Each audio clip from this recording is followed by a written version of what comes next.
Halo, Assalamualaikum warahmatullahi wabarakatuh. Bertemu lagi dengan saya, Andiana Rosid, dalam topik manajemen strategik. Dalam pertemuan ini kita akan membahas tentang bagaimana melakukan analisis daya tarik pada sebuah industri. Baik, kita share saja circle-nya.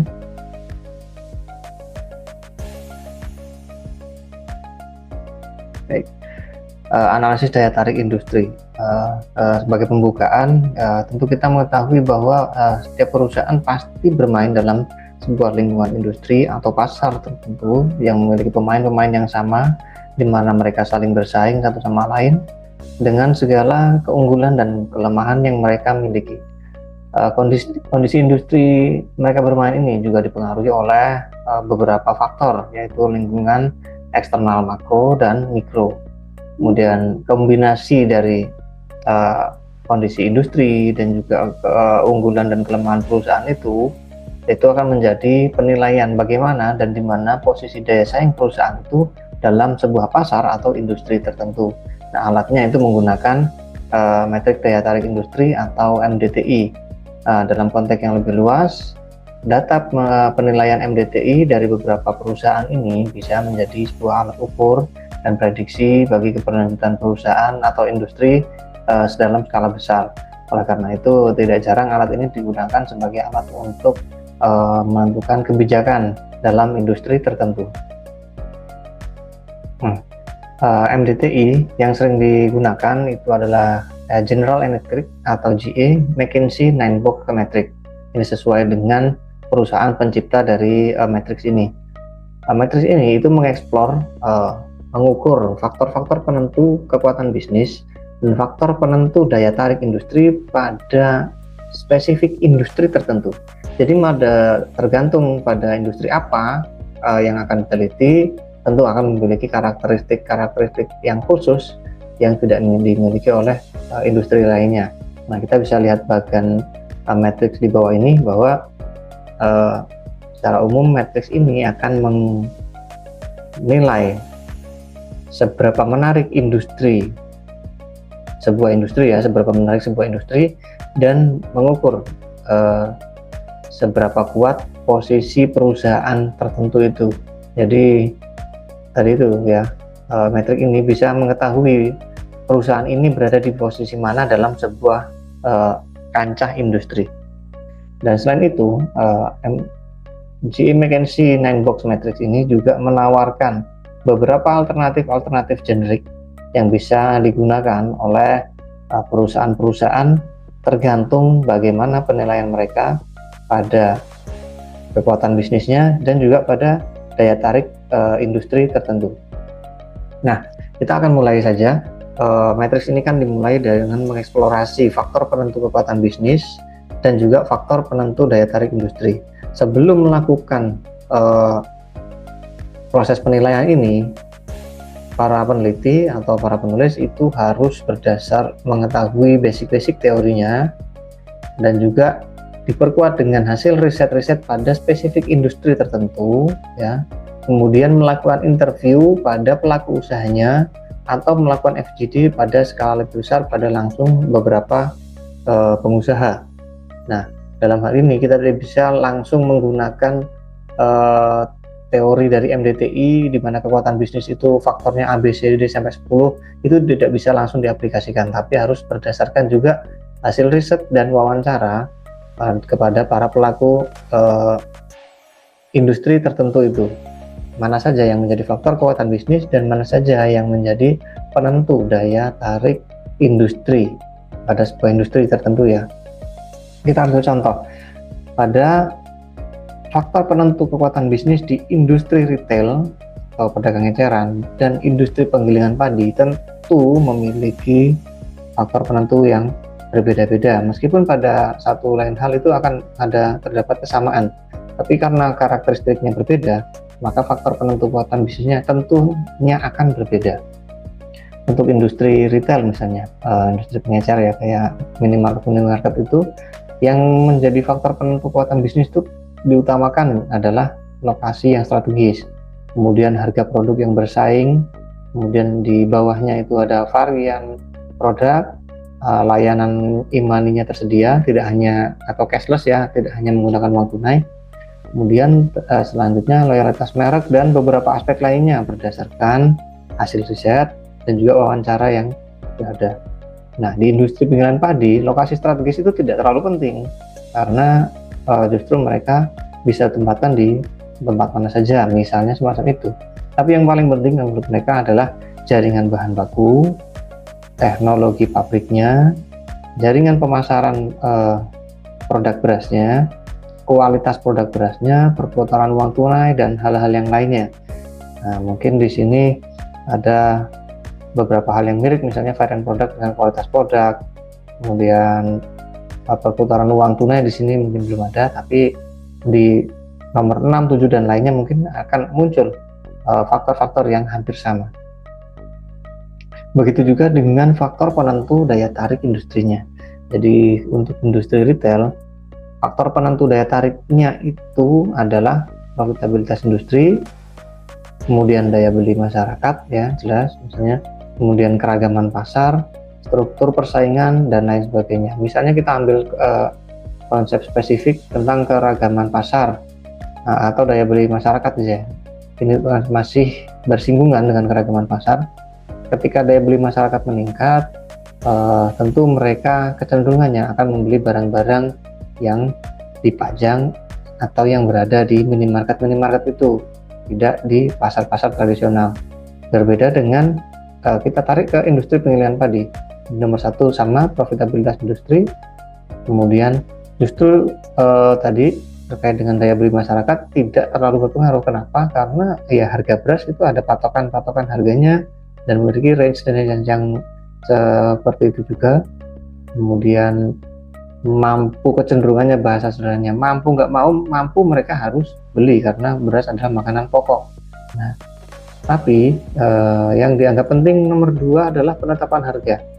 Nah, saat ini berdasarkan tadi ya teori, kemudian hasil riset, juga fenomena-fenomena yang ada berdasarkan FGD juga, itu penetapan harga di industri penggilingan padi ini sangat berpengaruh karena yang ditetapkan adalah harga padinya dan juga harga berasnya. Nah, itu juga pasti akan memberikan efek kepada industri penggilingan padi. Kemudian terkait dengan keragaman pasarnya, misalnya jika pasarnya masih menawarkan ada pasar beras yang murah, ada pasar beras medium, ada pasar beras yang premium, ada beras organik, itu berarti dianggap masih menarik. Beda halnya dengan ketika beras itu hanya memiliki satu pasar saja, misalnya hanya ada pasar beras asalan saja, maka persaingannya itu akan menumpuk dalam satu skop pasar saja. Dan aturan teknis ini juga terkait dengan hal-hal seperti seberapa bagus yang dianggap sebagai beras medium, seberapa bagus yang dianggap sebagai beras premium, organik, dan lain-lainnya. Dan ini juga aturan-aturan teknis mengenai kadar air, kadar penyimpanan, tingkat expired, dan lain-lain, dan juga itu pasti akan memberikan efek yang sebagai penentu daya tarik industri itu apakah penting atau tidak. Nah, masing-masing faktor dalam penentu kekuatan bisnis dan daya tarik industri itu kemudian dinilai sesuai bobot dan ratingnya. Itu masing-masing perusahaan pasti memiliki penilaian yang berbeda. Nah, makanya ini perlu melakukan interview mendalam kepada masing-masing pelaku industri. Nah, hasil dari gambaran itu adalah gambaran posisi kekuatan perusahaan dan daya tarik industri menurut pandangan masing-masing pelaku usaha itu bisa tergambar, dan sebelum tergambar ini harus dilakukan validasi oleh para peneliti atau para ahli. Benar nggak ini, jangan-jangan hanya melakukan penilaian yang asal gitu, karena ini akan bisa sangat terlihat masing-masing bobot dan rating yang harus memiliki alasan kenapa dia dianggap faktor yang penting dan kenapa ratingnya rendah atau tinggi. Nah, untuk lebih jelasnya kita akan melakukan praktiknya saja. Nah, ini secara sederhana proses dari penilaian matriks daya tarik industri itu dimulai dari beberapa tahap ini. ada studi literasi, tidak hanya teori ya, tapi juga misalnya kalau hal terbaru terkait dengan industri penggilingan padi, ya literasi tentang kebijakan-kebijakan pemerintahnya, kemudian ada observasi lapangannya, itu seperti apa. Kemudian tahap kedua itu scanning lingkungan eksternal. Di lingkungan eksternal itu apa aja yang mempengaruhi daya tarik industrinya? Ada lingkungan makro, ada lingkungan industri. Scanningnya bisa juga dilakukan ketika itu membutuhkan data yang cukup besar, maka menggunakan FGD, atau satu persatu kepada perusahaan pelaku usaha melalui interview, dan setelah itu dilakukan expert judgment. Apakah faktor-faktor yang sudah Anda dapatkan, Anda rangkum itu sudah sesuai dengan apa yang akan ditawarkan dalam sebuah angket itu. Nah, kemudian tahap selanjutnya itu pengambilan data, pengisian angket MDTI tadi, McKinsey, itu harus didampingi oleh seorang peneliti dan tidak bisa diserahkan begitu saja karena banyak variabel-variabel atau faktor-faktor yang sangat teoritis yang kemungkinan pelaku usaha itu kurang memahami apa sih maksudnya ini, karena hanya 2 kata atau 3 kata gitu ya.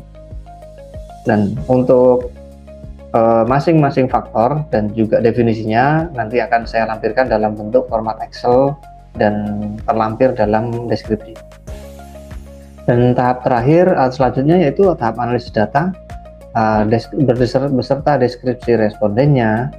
Jadi masing-masing item faktor itu harus diberikan alasan kenapa dia penting menjadi faktor penentu kekuatan bisnis atau faktor penentu daya tarik industrinya, dan seberapa ratingnya masing-masing faktor itu harus diberikan alasan. Kemudian ada pembahasan hasil penelitian, dan terakhir laporan akhir dan publikasi yang bisa menjadi saran bagi para pelaku industri atau mungkin bahkan bagi pemerintah selaku pemangku kebijakan publik. Nah, untuk lebih jelasnya, mari kita langsung praktik menggunakan matriks daya tarik industri dari McKinsey 9-box matrix.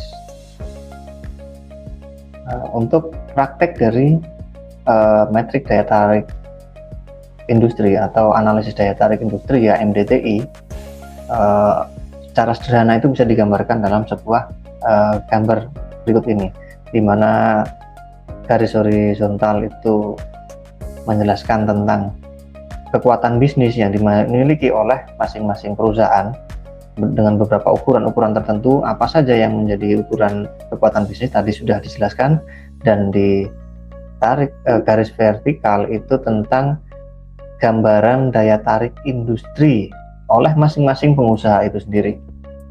Jadi dikombinasikan dengan kekuatan bisnisnya, itu mereka ada di posisi berapa. Nah, sesuai dengan namanya McKinsey 9-box matrix, di sini ada 9 sel. Tergantung bagaimana hasil penilaiannya nanti, apakah mereka ada di posisi medium kekuatan bisnisnya dan high untuk industri atraktivitasnya, itu maka ada 3 pilihan ini. Kalau dia high berarti dia invest grow. Kemudian beberapa alternatif strategi ini adalah strategi umum atau generic strategi yang bisa masing-masing dibaca dalam literatur manajemen strategik. Nah, kita kali ini hanya akan lebih fokus pada praktis bagaimana pengisiannya saja. Nah, ini seperti yang sudah jelaskan bahwa kita akan melakukan contoh bagaimana menggunakan metrik daya tarik industri di industri penggilingan padi. Seperti sudah yang dijelaskan tadi ya, mungkin beberapa perusahaan itu memiliki karakter tertentu. Misalnya untuk pabrik padi skala kecil, menengah, besar, itu pasti memiliki kriteria tertentu dalam mengisi faktor-faktor penentu kekuatan bisnisnya. Bagi industri kecil, pabrik yang kecil, mungkin menurut mereka itu yang paling penting itu adalah perputaran uang tunai, karena kualitas mereka juga mentok di situ-situ saja, tidak bisa sampai ke premium atau mungkin nggak sampai medium, kemudian teknologi pun nggak punya. Jadi menurut mereka mungkin ya itu perputaran uang tunai yang paling penting. Tapi untuk perusahaan penggilingan padi yang lebih besar, yang paling menentukan itu adalah misalnya jaringan bahan baku itu yang paling besar. Atau ada juga ketika mereka memiliki pasar yang sudah loyal terhadap merek mereka, maka pangsa pasar yang mereka pertahankan itu menjadi faktor penentu kekuatan bisnis dalam industri ini. Nah, kita akan coba mengisi secara sederhana. Mana dulu ini? Secara untuk lebih mudahnya kita serahkan kepada pelaku industri. Menurut Anda itu mana yang paling penting dari beberapa item ini yang menjadi faktor penentu kekuatan bisnis dalam industri? Misalnya dalam hal ini perusahaan A menyatakan urutannya itu pangsa pasar dulu, yaitu 0,25. Ini besar ya, jadi 25% itu ditentukan oleh pangsa pasar ini. Dan jangan lupa bobot yang ditentukan itu nanti hasilnya harus satu. Nah, kemudian aspek yang lainnya misalnya itu adalah biaya bahan baku. Nah, ini ketersediaan bahan baku gabah itu penting bagi industri penggilingan padi besar karena kapasitas giling mereka yang sangat besar, atau 15%. Nah, karena mereka tadi menyatakan bahwa distribusi penjualan itu paling penting, maka mungkin untuk menjaga loyalitas konsumen mereka, maka distribusi dan penjualan itu mereka penting. Mereka isi lagi dengan 15% atau 0,15. Nah, secara singkat, ini juga citra perusahaan juga dianggap penting, misalnya 0,10%, dan dibagi-bagi kepada hal-hal yang lainnya. Nah, kita sudah punya data di sini, kita tarik saja, misalnya kita gunakan sampel.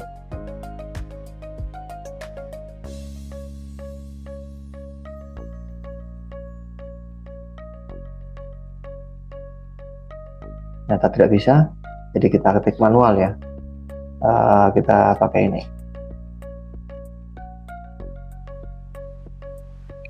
0,10, 0,15, kemudian 0,025,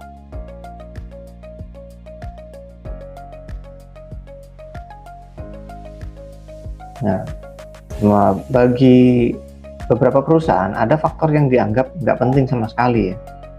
Misalnya ini luas lini produk, karena perusahaan ini misalnya saya sudah memiliki semua produk dari beras yang paling rendah sampai medium dan premium dan lain-lain, maka ini sudah bagi mereka tidak dianggap penting lagi, karena ini akan lebih penting bagi perusahaan dengan skala yang lebih kecil misalnya. Nah, ini untuk yang lainnya ini harus diisi sesuai dengan apa yang ada. Kemudian bagi perusahaan penggilingan padi atau perusahaan beras, iklan dan promosi itu dianggap sama sekali tidak penting. Misalnya mereka beralasan misalnya tanpa diiklankan pun perusahaan-perusahaan ini itu sudah bisa menjual berasnya, misalnya semacam itu. Kemudian terkait dengan mutu dan keamanan, misalnya diisi dengan 0,005 misalnya.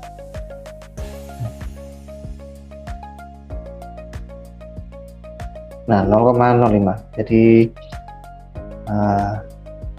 bobotnya itu harus satu ya, total bobotnya harus satu. Nah, setelah dilakukan beberapa pengukuran faktor-faktor penting, faktor apa saja yang menentukan daya kekuatan bisnis dalam sebuah industri, itu secara berurutan semacam ini. Langkah selanjutnya adalah memberikan rating. Rating itu adalah pertanyaan di mana posisi perusahaan atau seberapa kuat perusahaan diukur dari faktor-faktor ini.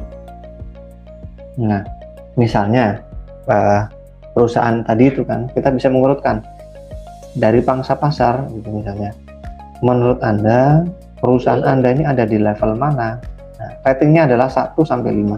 1 itu lemah hingga 5 itu kuat, atau 1 itu sangat lemah, 5 itu sangat kuat. Nah, itu tinggal ada pilihannya. Jadi ada 1, 2, 3, 4, 5. Ada di rating berapa? Misalnya di pabrik A ini secara pangsa pasar tuh menganggapnya 5. Kemudian dari spek teknologi misalnya dia 4. Kemudian biaya jaringan bahan bakunya misalnya ada 3. Nah, ini saya sudah mempunyai data di sini. Kita coba copy, apakah mau? Nah, mau. Nah, jadi secara umum dibandingkan dengan kekuatan bisnisnya, ini kita bisa melihat bahwa skor tertimbang totalnya dari perusahaan A ini itu kekuatan bisnisnya ada di poin 3,75. Nah, kalau di sini karena ini ada 1, 2, 3, 4, dan 5, itu ada di antara 3 dan 3,75 dan 4, berarti ada di sini, mungkin ada di sini di garis pas putih ini misalnya ya. Nah, selanjutnya kita harus juga mengukur dengan respons bagaimana daya tarik industri menurut si pelaku bisnis tadi. Nah, misalnya semacam ini. Terkait dengan faktor-faktor penentu daya tarik industri, apa saja yang menurut mereka faktor yang paling menentukan bagi daya tarik industri itu?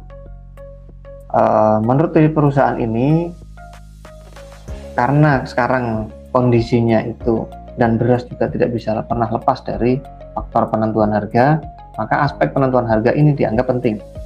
Misalnya diberi poin 0,2 atau 20% sendiri ya.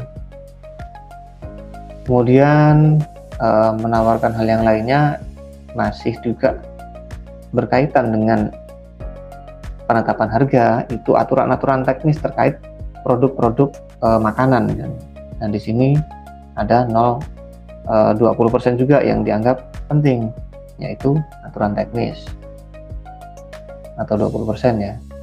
Kemudian hal-hal yang lainnya yang dianggap penting, misalnya kerawanan terhadap inflasi, karena beras juga adalah kebutuhan pokok yang sangat rawan terhadap nilai-nilai inflasi. Kemudian ada hal yang lainnya, yaitu siklus pertumbuhan industri. Nah, siklus pertumbuhan industri ini semakin industrinya bertumbuh, itu maka industrinya semakin menarik.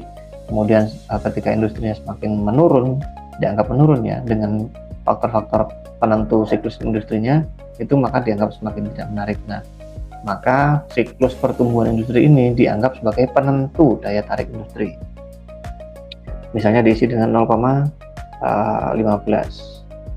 atau 15%. Nah, data yang lainnya saya bisa menggunakan data-data ini ya. Kita misalnya langsung gunakan saja 0,075. Kemudian di sini struktur persaingan tuh dianggap penting atau enggak nih struktur persaingan? Harusnya ini penting ya struktur persaingan, karena ini adalah hal yang ya lumrah, harus ada, tapi juga pasti mempengaruhi. Coba kita kasih 0,1.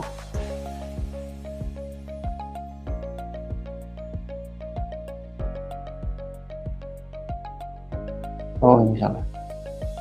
0,1. Nah, ini tinggal sedikit lagi karena poin-poin yang lainnya sudah tidak bisa diisi. Maka misalnya ini apakah terdampak dengan energi atau BBM itu berpengaruh? Misalnya tidak terlalu, jadi dia kosong. Kita hanya butuh 1 skor lagi. Nah, ini yang paling penting, profitabilitas industri, karena menurut perusahaan ini misalnya beras itu tanpa tetap menjadi bahan makanan pokok, jadi profitabilitasnya dianggap akan terus ada meskipun sekarang dalam kondisi yang menurun atau seperti apa. Oh, 0,075. Nah, ini sudah 100%, berarti keragaman pasar sudah dianggap kurang penting. Atau bisa kita bagi 0,1 10%, di sini juga 0,1 10%. Nah, ini memang agak tricky ya untuk penentu daya tarik industri. Ini benar-benar harus dituntun di pelaku industrinya. Nah, untuk definisi umumnya sudah saya jelaskan atau saya tampilkan di sini. Ini beberapa faktor-faktor pertumbuhan bisnis dan penentu daya tarik industri, dan nanti file ini akan saya lampirkan dalam deskripsi di akun itu saya. Nah, Nah, setelah diukur bahwa faktor-faktor inilah yang menjadi faktor-faktor penentu paling penting di industri pemilihan padi. Nah, langkah selanjutnya memberikan rating 1 sampai 5. Rating 1 berarti industri itu dianggap sangat tidak menarik. Rating 5 berarti dianggap industri penggilingan padi ini masih sangat menarik. Nah, dia ada pilihan 1, 2, 3, 4, 5. Nah, secara ukuran industri, perusahaan-perusahaan ini mengatakan bahwa dia memberikan skor 5. Alasannya apa? Ini harus ada alasannya ya, dan harus kita catat karena sebagai analisis deskripsi dari responden. Menurut mereka sekarang ukuran industrinya semakin lebar, kalau dulu semakin sempit. Kenapa? Sekarang banyak pelaku industri yang sudah tumbang karena tidak mampu bertahan, misalnya gitu. Jadi ukuran industrinya semakin melebar. Nah, hanya diukur dari jumlah pelaku industrinya, ya. Semakin pelaku industrinya itu semakin banyak, maka itu ukuran industrinya itu juga semakin mengecil. Kemudian dari siklus industrinya, tapi dari siklus industri berdasarkan jumlah pemain, tingkat profitabilitas dan lain-lain, karena siklus industrinya itu dianggap menurun, diisilah sama pelaku industrinya itu diisi 2, jadi kurang menarik. Nah, bagaimana dengan penetapan harga? Suatu industri yang terlalu diatur itu pasti memberikan dampak industri itu menjadi kurang menarik. Nah, posisi yang sama atau analisis yang sama disebutkan oleh si pelaku industri bahwa sekarang penetapan harga itu ada di level gabahnya, bahan baku, sampai dengan berasnya, dan itu mempersulit pelaku industri untuk menjalankan beroperasi untuk mendapatkan margin yang cukup tinggi. Maka terkait dengan penetapan harga itu mereka memberikan poin 1 atau sangat tidak menarik industri pemilihan padi ini. Untuk struktur persaingan tertentu masih ada, tapi masih dalam kondisi sedang, medium. Kemudian untuk profitabilitas industri, ya meskipun masih memberikan profit, tapi itu sudah jauh berbeda angkanya dengan tahun-tahun atau periode dekade sebelumnya, maka masih diberikan poin 3. Nah, aturan teknis ini pasti berhubungan dengan aspek-aspek kebijakan dari pemerintah, maka aturan teknis ini oleh orang tersebut misalnya diisi dengan skor 2, kerawan terhadap inflasi. Nah, ini juga faktor-faktor paling penting, itu misalnya diisi juga dengan skor 2. Karena BBM dan energi ini di Indonesia tergolong cukup ya, dan perusahaan ini itu sudah menyediakan dengan tenaga listrik, maka misalnya diisi dengan 4. Dan keragaman pasar menurut mereka masih, meskipun patokan-patokan harga itu sudah dibuat, tapi masih tersedia, pasarnya masih beragam, yaitu pasar beras murah, medium, dan pasar premium. Maka ini sampai dengan dianggap poinnya adalah 4. Nah, dari sini kita bisa ketahui bahwa berdasarkan pernyataan dari pelaku industrinya itu, bahwa daya tarik industri penggilingan padi menurut satu orang ini saja itu adalah poinnya 2,4. Kalau 2,4 berarti di mana itu daya tarik industrinya? Misalnya ini ada 1, kemudian 2,4 berarti ada misalnya di sini, karena ini ada 3, 4, dan 5. Nah, misalnya 2 juga ada di sini, 2,4. Tadi kita lihat kekuatan bisnisnya di 3,75 dan daya tarik industrinya ada di 2,4. Jadi 3,75 di sini dibandingkan dengan 2,4 ada di sini. Nah, ini sangat rendah sekali ya.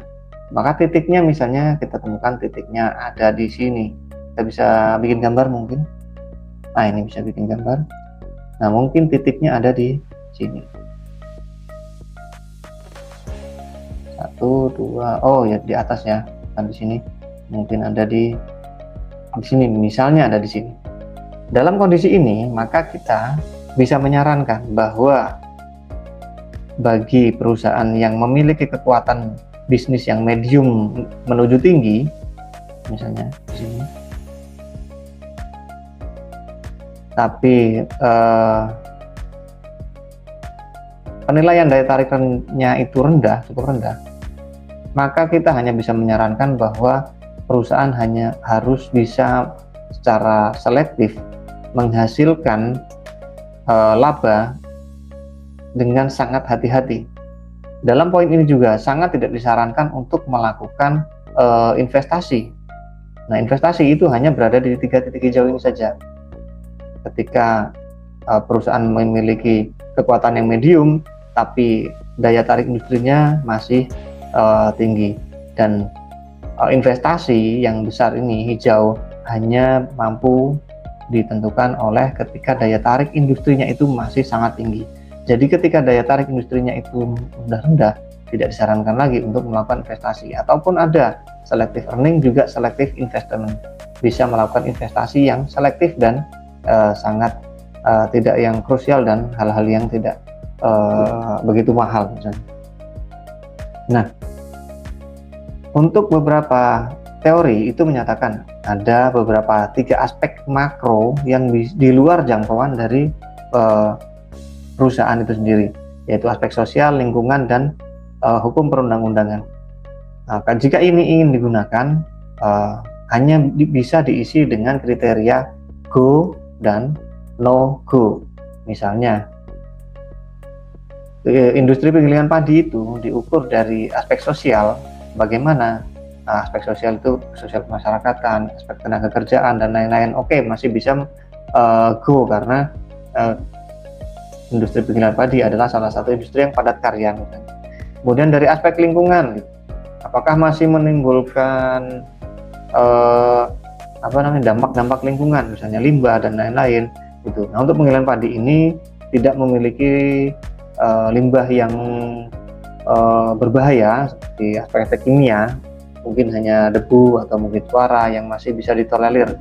Kemudian dari aspek perundang-undangan misalnya, ini bisa dikategorikan misalnya dianggap no-go karena tadi ini terkait dengan aspek penetapan harga dan misalnya aturan teknis yang dianggap menghambat oleh pelaku industrinya. Nah, ini hanya bisa di go dan no go. Nah, mungkin seperti itu saja yang bisa saya sampaikan terkait dengan penilaian McKinsey & Boxell.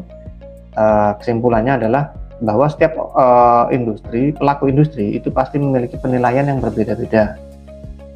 Nah, setiap penilaian berbeda-beda itu yang dalam bobot ini itu yang harus dicatat oleh para peneliti maupun para ahli. Kenapa ini dianggap penting dan kenapa ini dianggap tidak penting, itu harus muncul alasan-alasannya, deskripsinya seperti apa gitu. Sedangkan untuk ratingnya, kalau itu penelitiannya hanya melibatkan 3 perusahaan saja atau bahkan cuma 1 perusahaan saja, maka ratingnya ini juga harus dideskripsikan masing-masing. Kenapa mereka merasa kuat di sini, merasa lemah di situ, dan mereka juga harus dideskripsikan kenapa mereka menganggap pada faktor penetapan harga itu mereka menyatakan 1, padahal itu penting, ya. Juga kenapa itu mereka anggap itu tidak penting, padahal daya tariknya rendah dari sektor ini, padahal itu adalah salah satu faktor penentu daya tarik industrinya, ya, misalnya.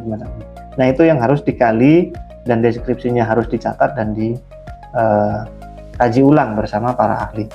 Nah, mungkin itu saja yang bisa saya sampaikan. Saya akhiri. Assalamualaikum warahmatullahi wabarakatuh.